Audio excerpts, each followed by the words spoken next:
میرے ماں باپ نہیں روکتے تو میرے اوپر بھی یہ پابندی نہ ہوتی، عورتوں کو بھی شکوے ہیں۔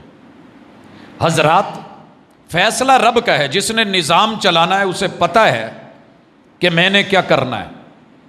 آپ کسی ایک ریسٹورنٹ میں جا کے آرڈر دیتے ہیں، اتنے لوگ ہیں، اب انہوں نے کتنا پکایا ہے، کتنا سرو کیا ہے، کتنا بچا ہے، کب لیٹ کیا ہے، کب جلدی دیا ہے، وہ ان کی اپنی حکمت عملی ہے۔ ڈرائیور نے گاڑی منزل مقصود پہ پہنچانی ہے تو اپنی سمجھ بوجھ اور بصیرت کے مطابق۔ رحمان جو پوری کائنات کو چلا رہا ہے، کیا اس کی کوئی سمجھ نہیں؟ کیا وہ نہیں جانتا؟ الا یعلم من خلق وهو اللطیف الخبیر، جو خود بنا رہا ہے، جو باریک بینیوں کا مالک ہے، جو لطافتوں کو کثافتوں کو جانتا ہے، جو باریک سے باریک نظر نہ آنے والی خبر رکھتا ہے، آپ کیا سمجھتے ہیں کہ اسے پتہ نہیں تھا کہ کیا بنانا ہے، کیا بنا ڈالا؟ مرد بنانا تھا، عورت کیوں بنایا؟ عورت بنانی تھی، مرد کیوں بنا ڈالا؟ یا اللہ نے کوئی ڈس آرڈر، بیماری، کوئی کمی بیشی کیوں ڈال دی؟ تو وہ رب ہے، کان دے کے بھی سماعت لے لے، بہرا پیدا کر دے، آنکھ کا سسٹم پورا رکھ کے اس کو کرنٹ نہ دے، سپلائی نہ دے، نبینا پیدا کر دے، وہ پورے اعضاء دے کے بھی ان کے اندر اعصابی نظام کو تقویت نہ دے، شل کر دے اور لٹکا ہوا بنا دے، وہ چاہے تو قوتوں سے نواز دے۔ سبح اسم ربک الاعلی، وہ بابرکت اور اعلیٰ رب ہے، تعریف ہی کی جائے گی، تسبیح بیان کی جائے گی، پاکیزگی بیان کی جائے گی۔ سبح اسم ربک الاعلی، ہر 7 دن کے بعد 8ویں دن برین واشنگ، ہر جمعے کی پہلی رکعت میں یہ سورت کیوں پڑھی محبوب نے؟ یہ سمجھانے کے لیے کہ رب کے شکوے نہیں، رب کے شکر۔ اللہ کے بارے میں منفی سوچ نہیں، صرف تعریف۔ سبح اسم ربک الاعلی الذی خلق فسوی، جس نے پیدا کیا اور جو بنایا کمال بنایا، تسویہ کر دیے، صفائیاں کی، اور بہترین اللہ تعالیٰ نے اسے بنا کے جس طرف اسے چلانا تھا چلا ڈالا۔ میرے بھائیوں، اللہ کا شکر ہے، ماں کے پیٹ میں رب جب بناتا ہے، یا مرد بنتے ہیں بیٹا کہلاتا ہے، یا عورت بنتی ہے بیٹی کہلاتی ہے، پیدائش کے وقت سب سے پہلی چیز، یا پیدائش سے پہلے مشینوں کے ذریعے الٹرا ساؤنڈ کروا کے جنس کا تعین میرے اور آپ کے ہاں ایک زندگی کا طریقہ کار ہے، اور یہ عرش بری سے ہوا ہے۔ اللہ نے ایک دل میں، جسم میں ضرورت اور چاہت رکھ دی، سوسائٹی کی، معاشرے کی، لہٰذا بے شمار گھروں کو دیکھا ہے بیٹیاں مانگ رہے ہوتے ہیں، بیٹیاں مانگ رہے ہوتے ہیں، اور اللہ نہیں دیتا۔ اللہ کے فیصلے ہوتے ہیں، یا لے کے دے کے واپس لے لیتا ہے۔ میرے گھر میں شدید ترین خواہش رہی کہ اللہ بیٹیاں زیادہ دے، مگر میرے رب کے فیصلے، 3 دے کے 2 واپس لے لی، 1 باقی رہی۔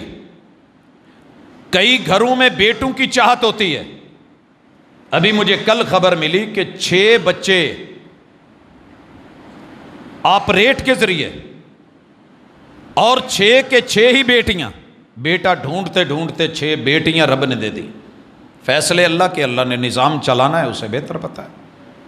اور کئی دفعہ ایسا بچہ پیدا ہوتا ہے، وہ انسان ہے، وہ ہمارا خون ہے، وہ ہمارا جثہ اور جسم اور حصہ ہے، وہ ہماری سوسائٹی ہے، وہ رب ہی کی تخلیق ہے، مگر اس کے جنسی اعضاء جیسے باقی اعضاء کبھی کم و بیش ہوتے ہیں، تالو نہیں ہے، ہونٹ نہیں ہے، کان نہیں ہے، یا مچڑا ہوا ہے، ادھورا ہے، کوئی بیماری یا کمی بیشی، کوئی چیز سر چھوٹا ہے یا ہاتھ ایک چھوٹا ہے، یا ویسے وہ قد میں چھوٹا ہے، بونا بن گیا ہے، اسی طرح اللہ تعالیٰ جنس کے اعضاء اس کے واضح پیدا ہوتے ہوئے مہیا نہیں فرماتے، مالک کی مرضی ہے، اس کا فیصلہ ہے۔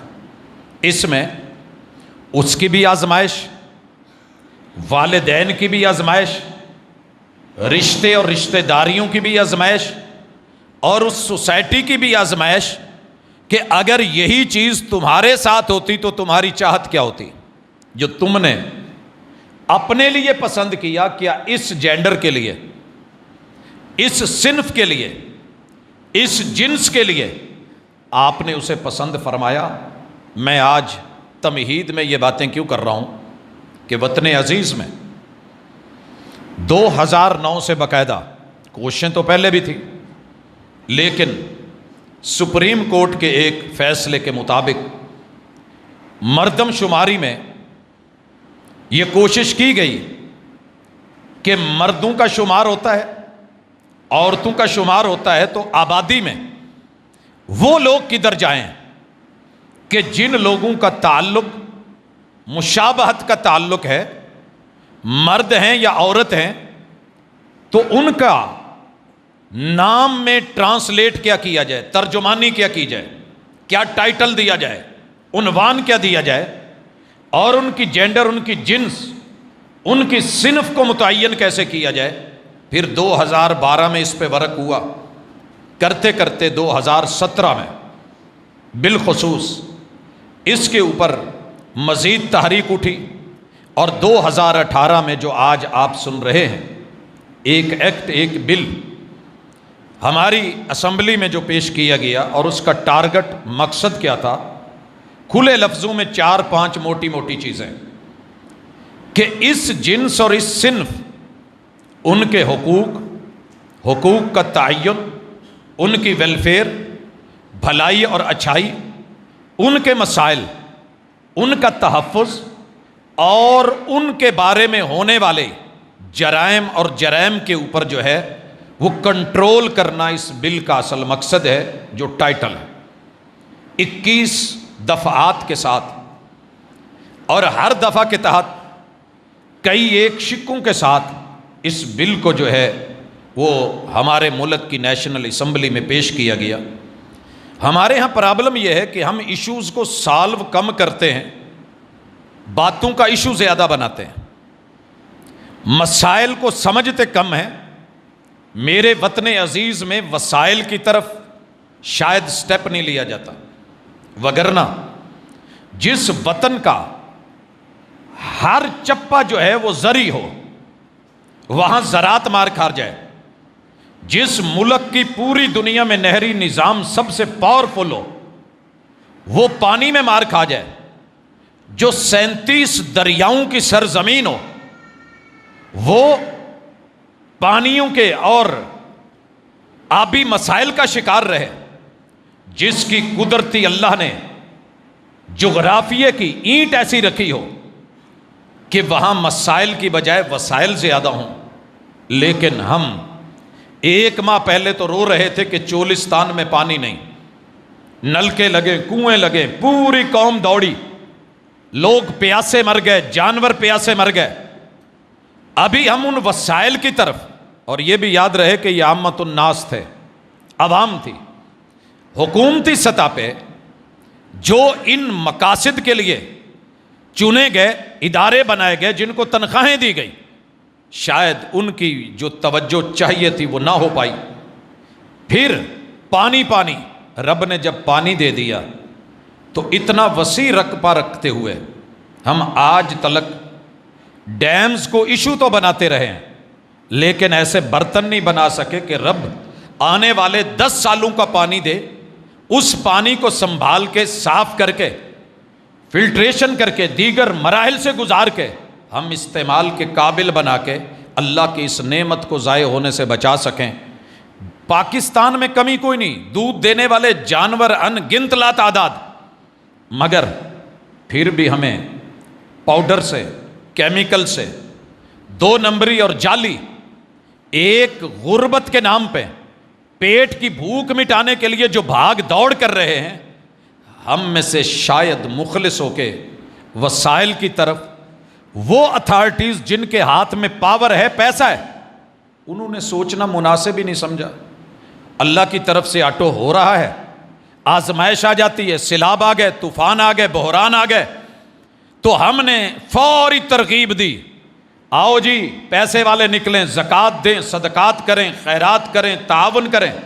قومیں ایسے نہیں چلا کرتی، قومیں آنے والے وقت کی پلاننگ کرتی ہیں، وہ بہت کچھ سوچتی سمجھتی ہیں۔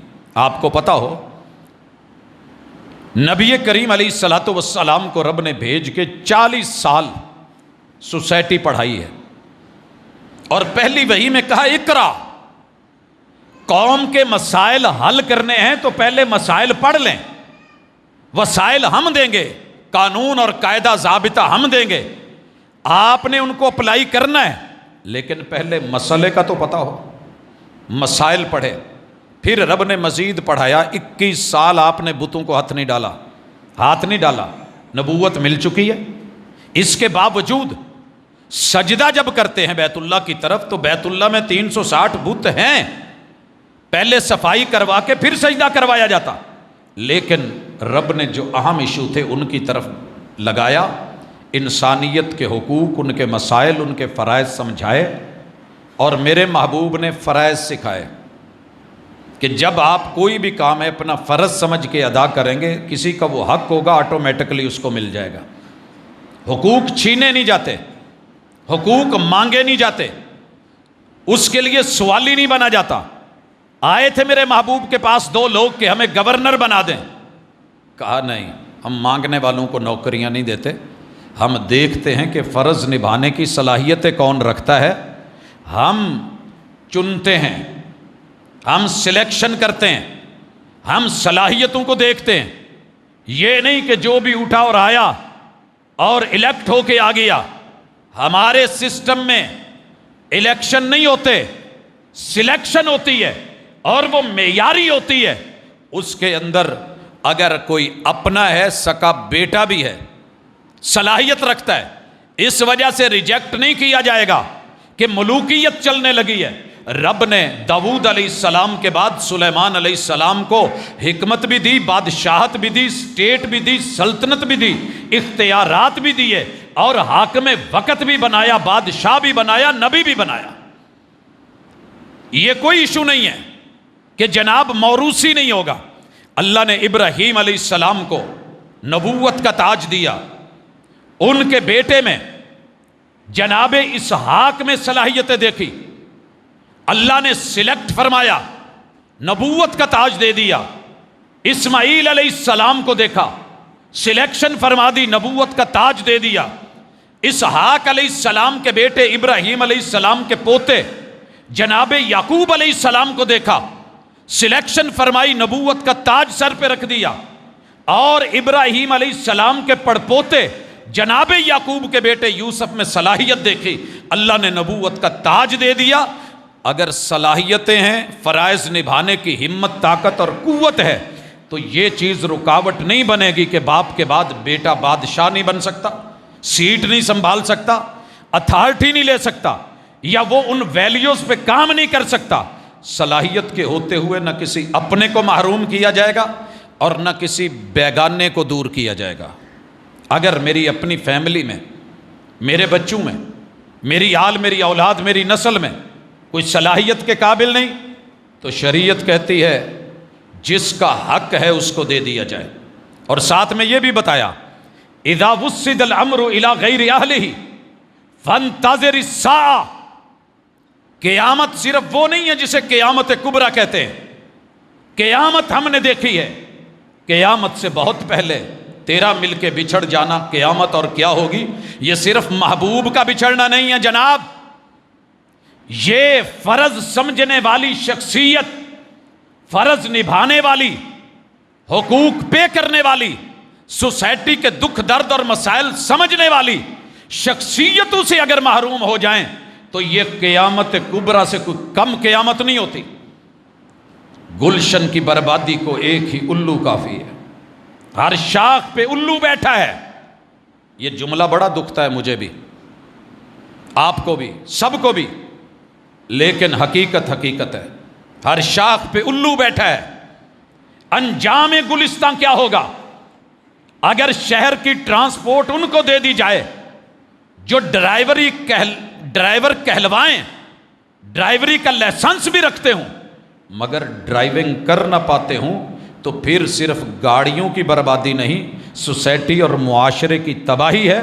تو آپ سیٹ ان کو دے رہے ہیں، زمام ان کو دے رہے ہیں، لگام ان کو دے رہے ہیں، سواری ان کو دے رہے ہیں، سیادت ان کو دے رہے ہیں، قیادت ان کو دے رہے ہیں جو اس کے اہل بھی نہیں، اور جنہیں نظام بندگی اور زندگی دیا جا رہا ہے اور انہیں قل ہو اللہ بھی پڑھنا نہیں آتی، انہیں انا اعطینا کل کوثر بھی پڑھنا نہیں آتا، انہیں قرآن کا کوئی ایک رکوع بھی اٹھانا نہیں آتا، انہیں مصطفیٰ صلی اللہ علیہ وسلم کے فرامین تو بڑی دور کی بات ہے، اس کی الف با یا بھی نہیں آتی، اس کے رموز اور اوقاف کا بھی پتہ نہیں، زبریں زیریں شدیں مدیں نقطے، اسلام پہ نقطے اٹھانے والے اور رحمان پہ انگلیاں اٹھانے والے جو اتنا بھی نہیں جانتے کہ عبارت کیا ہے، پھر اس عمارت کی فکر ہی نہیں کریں، بلکہ قیامت بپا ہو چکی ہے اور یہ میری اور آپ کی دھرتی ہے، ہر فیلڈ میں مسائل ہی مسائل ہیں،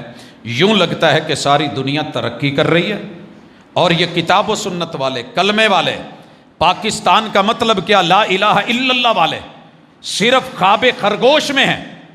آنے والی نسل کا گریبان ہم نے پکڑا ہے اور خراب کیا ہے، اور اس نسل نے اگر یہاں نہیں تو قیامت کو گریبان ضرور پکڑنا ہے۔ جناب اپنی ذمہ داری کا احساس کیجئے، یہ تو بڑا مسئلہ اٹھ رہا ہے، معاشرہ خراب ہو جائے گا، سوسائٹی خراب ہو جائے گی، جوان بگڑ جائے گا، مرد عورت بگڑ جائے گی، مستقبل کے والدین بگڑ جائیں گے، یہ ہو جائے گا۔ آج کا نوجوان کدھر جا رہا ہے؟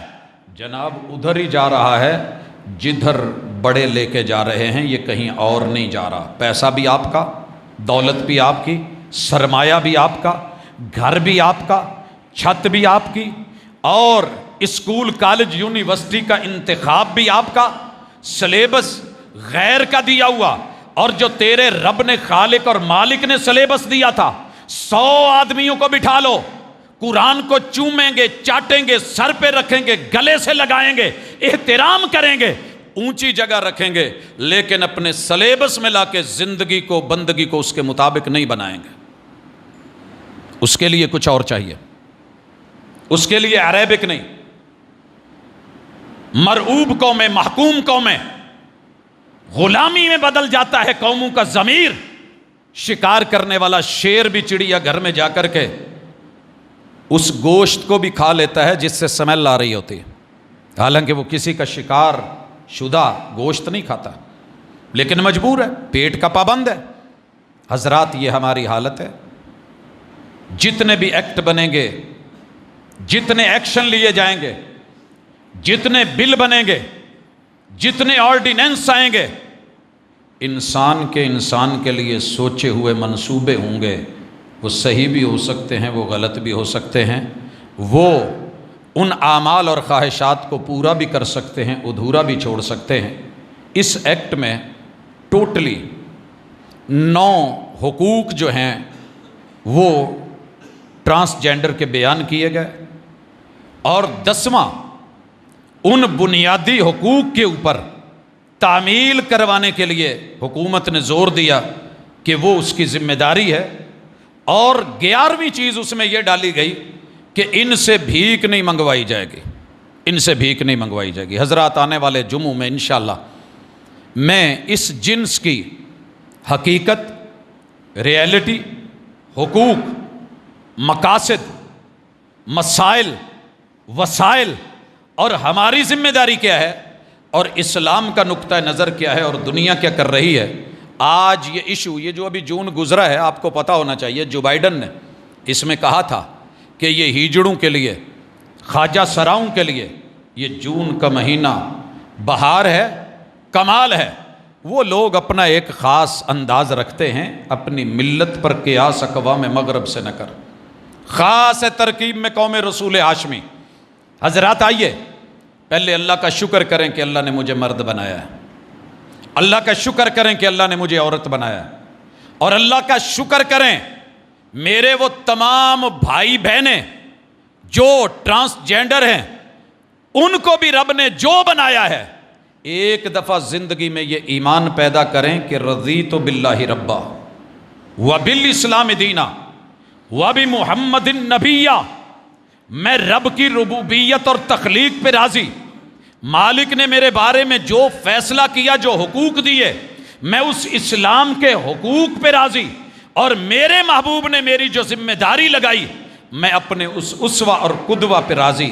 یہ تینوں چیزیں آپ کو بھی، مجھے بھی، مردوں کو بھی، عورتوں کو بھی، اور تیسری صنف کو بھی اس پہ راضی ہونا ہوگا۔ مسئلہ کوئی ہے ہی نہیں ہے، سارے وسائل ہی وسائل ہیں، حقوق ہی حقوق ہیں، لیکن کاش کہ ہم سمجھ سکیں۔ عرض کرنا چاہ رہا ہوں، پہلی گزارش، یہ بچہ پیدا ہوتا ہے، اللہ نے جیسے مرد کو مردانہ صلاحیتیں دے کے، آزاد دے کے، عورت کو عورت کی صلاحیتیں دے کے، آزاد دے کے، ان اعضائے مخصوصہ کا مطلب اور مقصد اللہ رب العزت نے 3 رکھے ہیں۔ سب سے پہلی چیز اللہ کی مرضی، مالک کی خوشی۔ جیسے آپ اور میں کوئی تصویر بنا کے یا گھر بنا کے خوش ہوتے ہیں، تو مالک اپنی مخلوق پہ خوش ہے، تخلیق پہ خوش ہے۔ دوسری چیز کہ اللہ نے انسانی نسل کو چلانا ہے، سسٹم آگے جاری رکھنا ہے، جاری رکھنے کے لیے اللہ رب العزت نے مرد میں مردانہ صلاحیتیں ڈال کے، عورت میں اس کی صلاحیتیں بروئے کار لا کے رکھ کے، اس کے اندر اللہ نے دونوں کے اندر سب سے پہلے اٹریکشن پیدا کی ہے، میلان۔ جب بچہ پیدا ہوتا ہے، یہ اس وقت شو نہیں ہوتی، سب سے پہلے جسم اور باڈی کا شو ہونا۔ اگر یہ ہے الحمدللہ، نہیں ہے پریشان مت ہوں۔ انسان نفسیاتی طور پہ پریشان ہو جاتا ہے پہلے دن ہی، یہ کیا ہو گیا؟ بھئی کچھ نہیں ہوا، کوئی مسئلہ نہیں ہے، کوئی پرابلم نہیں ہے۔ وہ جی لوگ کیا کہیں گے؟ لوگ آپ کو مر کے انا للہ و انا الیہ راجعون کہیں گے، اور کچھ نہیں کہیں گے۔ یہ آپ کا خون ہے، آپ کا جسم ہے، آپ کا جزو ہے، آپ کا حصہ ہے، باقیوں سے بڑھ کے اسے محبت دیں۔ اور حضرات، اس سے کوئی فرق نہیں پڑتا کہ لوگوں کو، معاشرے کو پتہ چل جائے گا کہ آپ کے گھر میں اب نارمل بچے نہیں ہو جاتے۔ میرا اپنا ایک بیٹا اب نارمل ہے، شاید دوسرے بچوں سے زیادہ پیار بھی لیتا ہو، محبت بھی لیتا ہو، عزت بھی لیتا ہو، تو اس میں اس کا کیا قصور ہے کہ میں اس کو پاگل خانے میں جمع کرا دوں؟ میں اس کو کہیں جا کے جان چھڑانے کے لیے اس کو کہیں نہر میں دھکا دے دوں؟ نہیں چلے گا۔ جو رب نے بنا دیا قبول ہے، راضی ہیں۔ اب اللہ تعالیٰ نے ایک پہچان دے دی کہ یہ بیٹا ہے، یہ بیٹی ہے۔ اب کچھ بچے ایسے ہیں کہ بچپن میں ان کی کوئی پہچان نہیں ہو رہی، تو کیا کریں؟ اس کا ترجمانی کیسے کریں کہ بیٹا ہے یا بیٹی ہے؟ جنس کا تعین کیا کریں؟ بڑا واضح ہے، اگر شکل بیٹوں جیسی ہے، مردوں جیسی ہے، باڈی کی، جسے کی، چہرے کی، ایک عضو نہیں ہے نا، تو بیٹا کہیے۔ بیٹیوں جیسی ہے، بیٹی بولیے، اور انتظار کیجئے۔ وقت کے ساتھ اللہ رب العزت کئی بچوں کو، جن کو شروع میں اس عضو سے نہیں نوازا ہوتا، میرا رب نواز دیتا ہے۔ اور اس کا طریقہ کیا ہوتا ہے، فائدہ کیا ہوتا ہے کہ اللہ تعالیٰ آسانی فرما دیتے ہیں۔ اب ایک اور بھی پہچان ہے، اگر بیٹوں والی آواز بھاری ہے، لب و لہجہ وہ ہے، تو بیٹا شمار ہوگا۔ بچیوں والی ہے، صنف نازک والا انداز ہے، سٹائل ہے، بیٹیوں میں شمار ہو جائے گا۔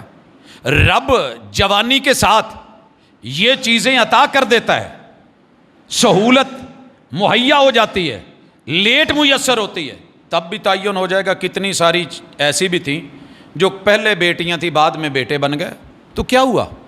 فطرتی ہے، پیدائشی ہے، قدرتی ہے، اس کے اوپر کوئی اعتراض نہیں، کوئی شکوہ نہیں۔ آگے چلتے ہیں۔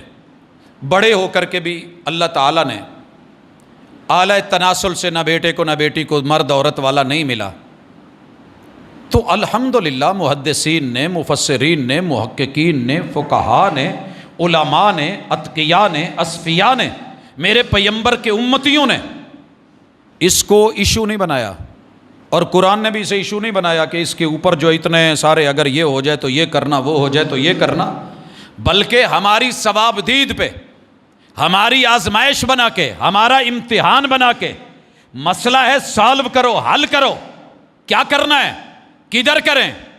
قربان جاؤں ان فقہا کے اوپر جنہوں نے دقیق سے دقیق اور باریک سے باریک، ڈاکٹر نہیں تھے لیکن ڈاکٹروں سے بڑھ کے حق ادا کیا۔ دنیا ابھی سوچ رہی ہے اور وہ اس وقت بیان کر چکے ہیں اپنی کتابوں میں کہ کیا کیا جائے۔ اگر جوانی کے ساتھ چہرے پہ داڑھی آ جاتی ہے، داڑھی آ جاتی ہے، بڑی واضح علامت ہے کہ شمار بیٹوں میں کرو۔ داڑھی نہیں آتی، پتہ نہیں چلتا، یہ دیکھ لیجئے کہ بیٹے اور بیٹیوں کے معاملات جو ہوتے ہیں ان میں سے کوئی ایک بیٹیوں والی کیفیت پیدا ہو گئی تو اس طرف اگر یہ بھی سمجھ نہیں آ رہی تو جناب پیدا یہ دیکھ لیجئے میلان کدھر ہے۔ اگر عورتوں کی طرف میلان ہے سمجھ لیجئے یہ لڑکا ہے،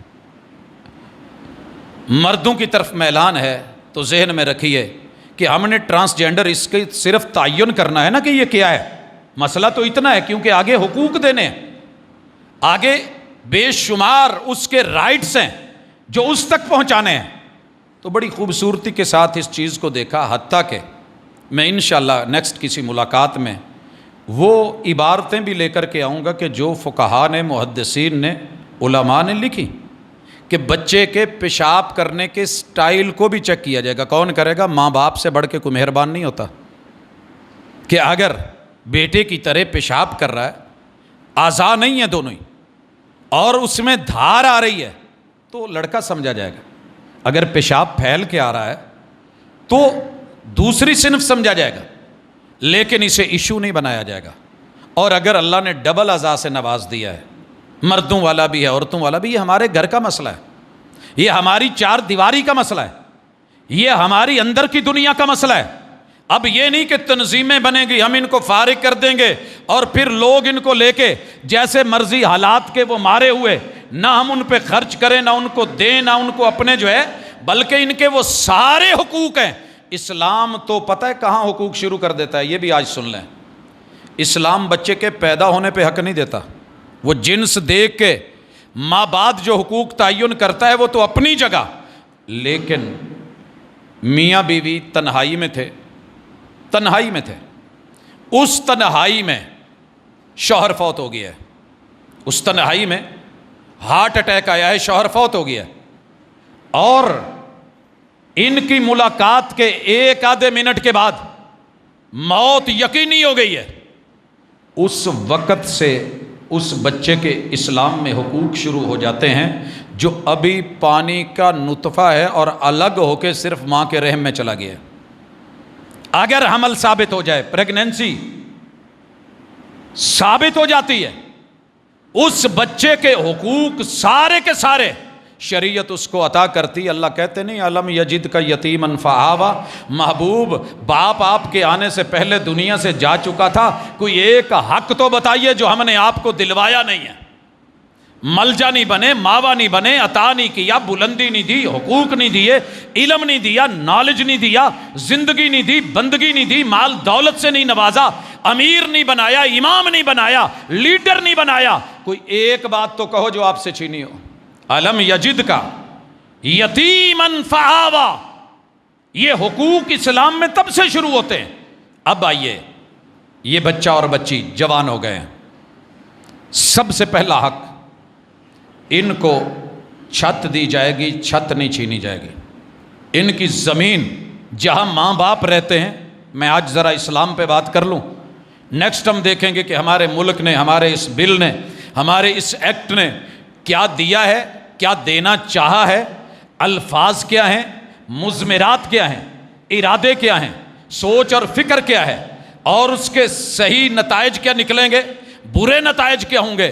ہم صرف ایشو نہیں بنانا چاہتے، ہم اس قوم کو اپنی قوم سمجھ کے، اپنا جثہ سمجھ کے، جسم اور جان سمجھ کے، وجود سمجھ کے، اللہ کی طرف سے آزمائش سمجھ کے، امتحان سمجھ کے، جیسے باقی امتحانوں میں ڈٹے ہیں، انشاءاللہ ہم یہاں پھر بھی کھڑے ہیں۔ تو کیا کیا جائے؟ سب سے پہلے ان سے ان کی زمین نہیں چھینی جائے گی، ان سے ان کی ولدیت نہیں چھینی جائے گی، ان سے ان کی ماں کی امومت، باپ کی ابوت نہیں چھینی جائے گی۔ پہچان نادرہ میں کیا ہوگی؟ بولیے، ڈیٹے اکٹھے کیجئے، نیشنل لیول پہ کیجئے، لیکن اس کے ابو کا نام وہی ہوگا جو اس کا باپ ہے۔ میں کہتا ہوں میرا بیٹا نمیر، میں اس کا والد محمد عبد الرزاق، یہ ہے۔ کیا ہو گیا ہے؟ مجھے گر گیا ہوں، پتھر آنے لگ گئے ہیں، مسائل بن جائیں گے۔ کل کو لوگ کہیں گے کہ جناب اتنا بڑا نام ہو کے بھی اس کے گھر میں یہ مسئلہ ہے۔ جی رب کی کائنات میں مسئلہ ہے، رب نے خود پیدا کیا ہے، اس کی حکمت ہے، تو کیا جانے اس کی حکمتوں کو، بس راضی رہ۔ پہچان دیجئے نام کی اور پوری دیجئے، عزت دیجئے، احترام دیجئے، اور اس کو جو اضافی توجہ چاہیے وہ بھی دیجئے کہ یہ آپ کو چھوڑ کے، آپ کے رویوں سے تنگ آ کے، آپ کو بھلا کے، یہ بھاگ کر کے کہیں ان لوگوں کے ہتھے نہ چڑھے جو اس ورلڈ کے لوگ ہیں، جنہوں نے ان سے نجائز فائدے اٹھانے ہیں اور اپنی ذاتیات کے لیے ان لوگوں کو استعمال کرنا ہے۔ پہلے ہی بیچارے ڈس آرڈرز ہیں، پہلے ہی ان کے اندر کوئی کمی ہے، تو احساس کمتری مزید مت بڑھائیے، ان کے نام مت بدلیے، ان کو برا بھلا مت کہیے، ان کے بارے میں ادھر ادھر کی، یہ تو عمومی حق ہے، ویل لکل ہمزۃ لمزہ۔ اگر کوئی کمی بیشی ہو، قد چھوٹا رب نے بنایا ہے، اس نے خود نہیں بنایا۔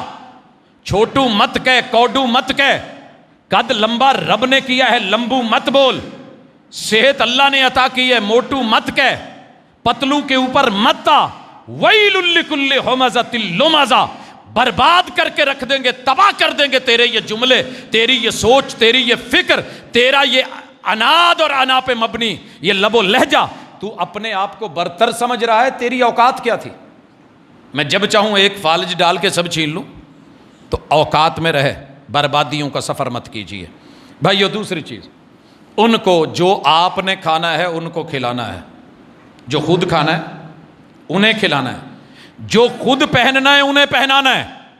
اور کیسے پہنانا ہے؟ جو ان کی شناخت بنتی ہے۔ لڑکے والی ہے تو لباس لڑکے والا، لڑکی والی ہے تو لباس لڑکی والا۔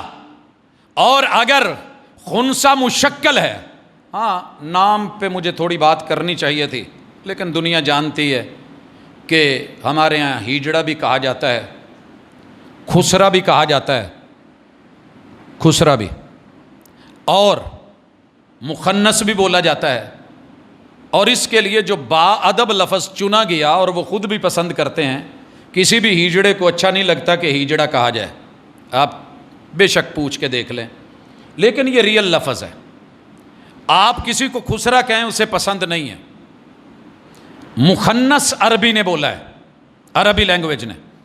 ہمارے ہاں جو شاہی بولی تھی، اس شاہی بولی میں ان کو دو پہلوؤں سے رکھا گیا۔ خواجہ کا لفظ فارسی کا ہے، سردار کو کہتے ہیں، مخدوم کو کہتے ہیں، چودھری کو کہتے ہیں، کسی بھی فیلڈ میں نمایاں ہستی کو کہتے ہیں خواجہ معین الدین، محلہ خواجگان۔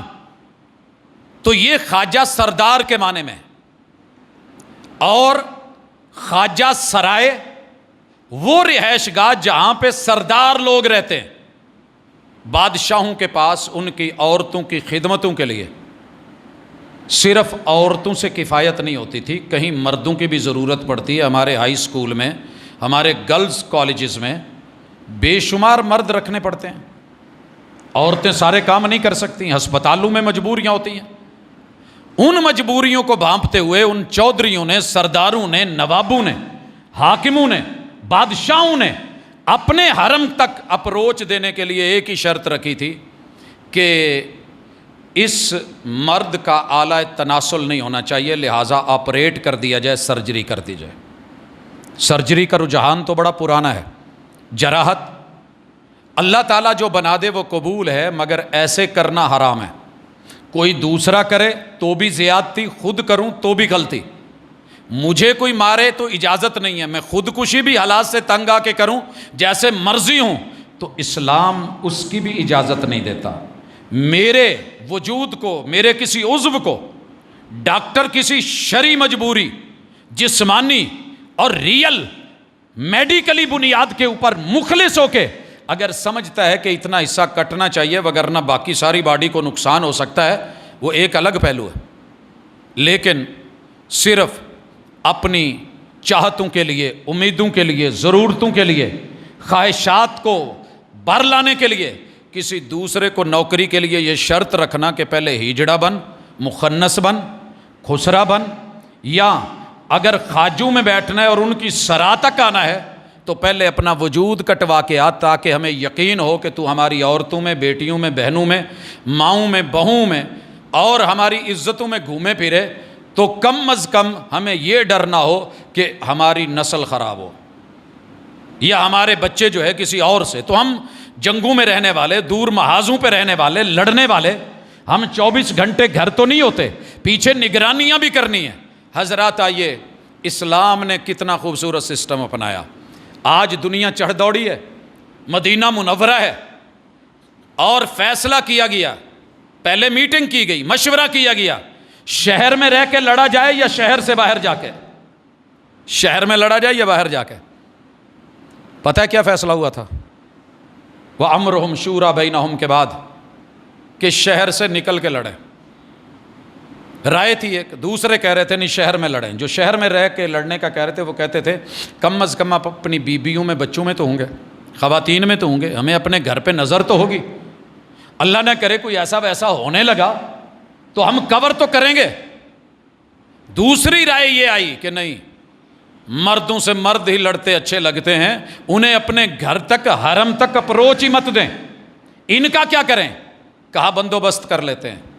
آپ کو پتہ ہونا چاہیے کئی موقعوں پہ محبوب نے سیدنا عبداللہ ابن ام مکتوم کو مدینے کا قائم مقام گورنر بنایا. لیکن اس وقت جب 1000 مدینے سے لوگ نکلے، 300 لوگوں نے راستے میں غداری کی، نفاق پیش کیا، پیچھے ہٹے، کفار کا ساتھ دیا، تو ہماری مائیں بہنیں کہاں تھیں مدینے کی؟ ہے نا علم. مقرر ان پہ کون تھا؟ میرے محبوب کی پھوپھی سیدہ صفیہ. یہودیوں نے دیکھا کہ موقع ہے، ایزی وے ہے، اپروچ ہے، مسلمان ادھر لڑ رہے ہیں، مصروف ہیں، تو ہم یہاں سے اندر سے حملہ کرتے ہیں. ریکی کے لیے جب بھیجا گیا ایک کو یہودی کو، تو آپ کو پتہ ہے کہ جس طریقے سے نمٹا گیا. پھر اس وقت اللہ نے ہماری خواتین میں بھی مردوں جیسے دل رکھے ہوتے ہیں، صلاحیتیں رکھی ہوتی ہیں، ان کا انتخاب کیا جائے گا، انہیں عورتوں میں رکھا جائے گا. بڑی بڑی ایسی خواتین ہیں، وجود خواتین والا، لیکن ان کے کام مردوں سے بھی کہیں آگے ہوتے ہیں. میں اپنی خالہ کو دیکھتا تھا، جب میرے علاقے میں بڑے بڑے مرد سانپ کو اس لیے ہاتھ نہیں ڈالتے تھے کہ جناب اس کی آنکھ میں تصویر آ جاتی ہے، اور ریتلا علاقہ، اژدہا، بڑے بڑے خوفناک سانپ، اور ان کی لپیٹ میں ایک عورت ذات ہو کے 6 7 سانپ مار لیتی تھی، دفاع کرنا جانتی تھی.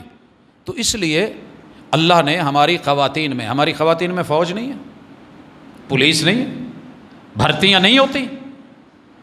تب آپ کو سمجھ نہیں آتی کہ اتنی بڑی ہماری پوری باہر کی صورتحال کو سنبھال سکتی ہیں تو اندر بھی سنبھال سکتی ہیں. باقی رہ گیا کہ آپ ان کو اپنی آبادی میں رکھ سکتے ہیں، اور اس کے لیے ان کو سرائے میں رکھنے کے لیے ہیجڑا یا مخنث بنائیں گے. تو معذرت، مدینے میں تھے 2 ہیجڑے، اور رسول اللہ صلی اللہ علیہ وسلم ساری دنیا جو مرضی کہہ لے کہ آپ عالم الغیب تھے، میرے بھائی وحی کے ذریعے رب سب بتاتے اور سکھاتے تھے.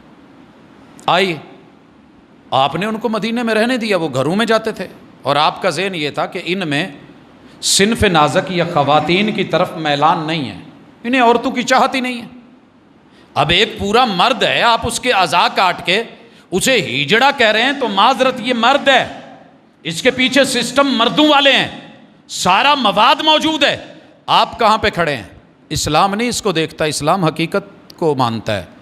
میرے محبوب علیہ الصلوۃ والسلام کی زندگی میں جنگیں ہو رہی تھیں، تو ایک صحابی کو یہ دونوں ملے اور کہنے لگے تو ساڈا یار ہے، تینوں ایک مشورہ دئیے، طائف یا حنین دی جنگ لگے نا، ادھر نو رخ ہوئے تے فلانا جڑا سقفی قبیلے دا سردار ہے نا، اس کی بیٹی کیا بات ہے، حسن کی دیوی ہے، اور اس وقت حسن کا معیار لمبے بال، فربا بھاری جسم، اور انہوں نے باقاعدہ جو کہا وہ حدیث میں لفظ موجود ہیں، اگر سامنے سے دیکھو گے تو پیٹ پہ اتنے بل پڑ رہے ہوں گے، پیچھے سے دیکھو گے تو اتنے بل بیک سے پڑ رہے ہوں گے۔ خبر رسول اللہ صلی اللہ علیہ وسلم تک پہنچی، آپ نے کہا میں تو سمجھتا تھا کہ انہیں عورتوں کے مسئلے مسائل اور خواہشات اور ان کی طرف جو ہے میلان اور رغبت کی انہیں نہیں ہوتی، یہ کیا ہوا؟ میرے محبوب علیہ الصلوۃ والسلام نے فوری آرڈیننس جاری کیا، آرڈر جاری کیا، ان دونوں کو کہا کہ ان کو جوفہ بھیج دیا جائے، مدینے کی آبادی سے نکال دیا گیا۔ سوال یہ ہے کہ جوفہ میں کیا تھا؟ جوفہ میں صرف مرد ہوتے تھے اس وقت، عورتیں نہیں تھیں۔ اسی طرح حضرت عمر رضی اللہ تعالیٰ عنہ نے جب اس طرح کا ایک ایشو دیکھا تو ایک لڑکے کو کوفہ بھیجا۔ کیوں بھیجا تھا کوفہ؟ کیونکہ وہاں کینٹ تھا، صرف فوجی رہتے تھے، عورتیں نہیں تھیں۔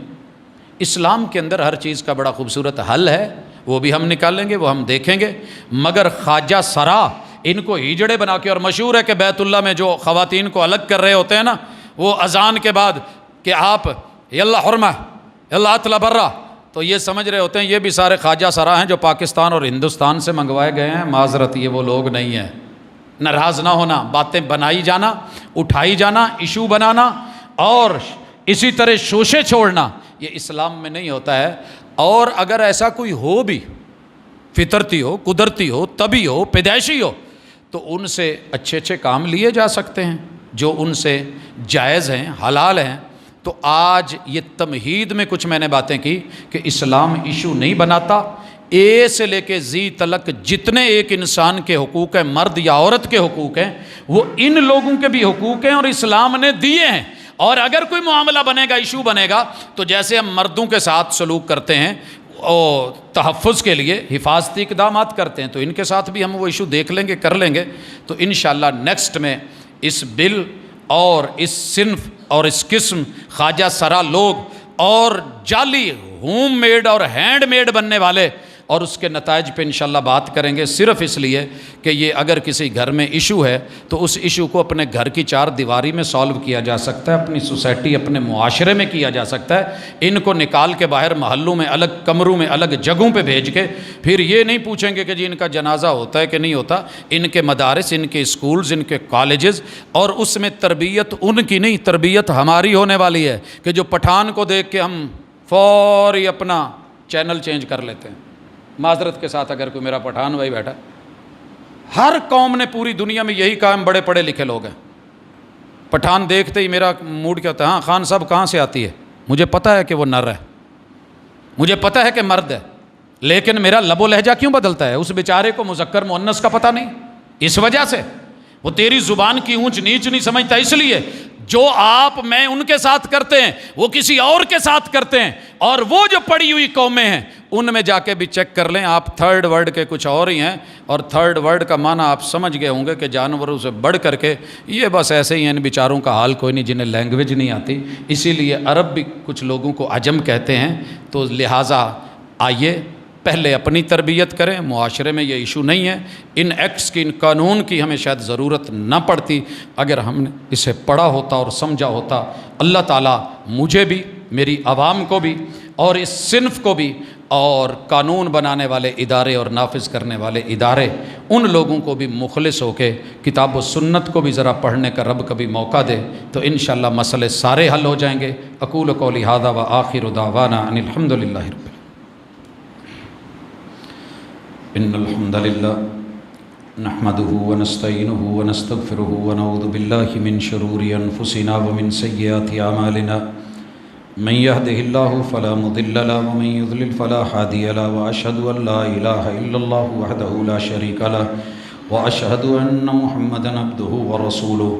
احباب گرامی، جمعے کا مقصد، خطبے کا مقصد صرف وقت گزاری نہیں ہے، بلکہ شریعت کے مطابق اچھی ذہن سازی، بہترین ٹیوننگ، پھنسا ہوا کچرا اسے ختم کرنا، اچھی سروس، اور آنے والے جمعے تلک اس کو اللہ تعالیٰ انسان کے گناہوں کا کفارہ کس لیے بناتے ہیں؟ تاکہ انسان اپنی سوسائٹی کے لیے ایک مفید عضو بن کے، کارکن بن کے، ایک اچھا فرائض کو نبھانے والا انسان بن کے جیے۔ اللہ سے دعا ہے کہ اللہ ہمارے ساتھ یہی معاملہ کرے۔ ایک رکا ہے کہ گھر میں بڑی پریشانی ہے، دعا کر دیں۔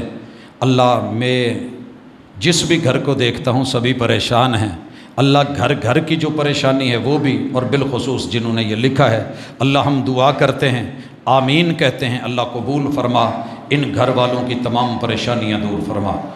ایک بھائی چھوٹا بیمار ہے، اس کے لیے دعا کا کہا گیا ہے، اللہ صحت کاملہ عاجلہ عطا فرما۔ بہت ہی پیارے عزیز عمیر بھائی، ان کی کمر کا آپریشن ہے، صحت یابی۔